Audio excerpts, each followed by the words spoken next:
Hi, my name is Joanne Giannini Negrelli. I'm a 59-year-old woman who completely transformed her life back when I was 40. I was the director of marketing of an architecture and engineering firm back in Boston, was married to a contractor, and owned numerous rental properties. What this meant was that all I did was work and take care of everyone else in my life. As a result, my weight was close to 200 pounds at 5'4", and I was seriously unfit. I felt like I was 100 years old and didn't see any way out of that life. Well, it ended up my ex-husband took care of that for me. We went on a cruise together back when I was 39 with a bunch of friends. I went to bed one night exhausted, and he went out with everyone else. Ends up he met another woman when we were on the cruise together. His excuse? He wasn't attracted to me anymore because I had put on so much weight, when the only reason that happened was because I had put myself on the back burner for so long. As a result, we ended up getting divorced, and I was in a serious depression. Strangely enough, the only thing that made me feel any better was lifting weights. Uh, it's, it just lets me zone out and only concentrate on the actual lift rather than running continuous what ifs in my head. For this reason, weightlifting has been an essential part of my life ever since. As a result of my new love, I ended up losing 60 pounds and gaining plenty of muscle mass. I was so excited by my progress that I decided to try competing, and I did a bunch with the OCB and INBF between the ages of 44 and 54.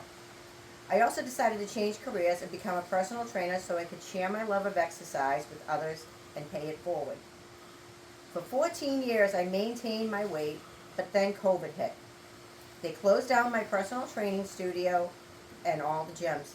I tried the best I could to keep up with it all, but I was just so mad at the whole situation and went off track.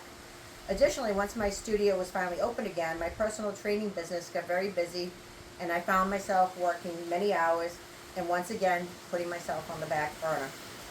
This challenge was about redirecting me back to myself again. I want to put those stripper shoes on again. The accountability to my wonderful coach Stacy and the entire Bombshell sisterhood has definitely pushed me closer to that goal. I know what to do, but I needed something to keep me on track. Also, it is great to incorporate some new exercises and mix things up. Over the last 6 weeks, I lost close to 10 pounds and increased the weight and or reps in some of my lifts. I also managed to say no to activities that didn't best suit my goal. The thing I love most about the challenge? Well, nothing gets my butt more into gear than having to weigh in at the end of each week and take progress pictures and measurements. Also, as strange as it sounds, I didn't want to let my coach Stacy or my Bombshell sisterhood down. I really like the overall philosophy of Bombshell. I have used a number of coaching companies before, and Bombshell really is different. You feel more seen and not like just a number. So thank you very much for listening to my story.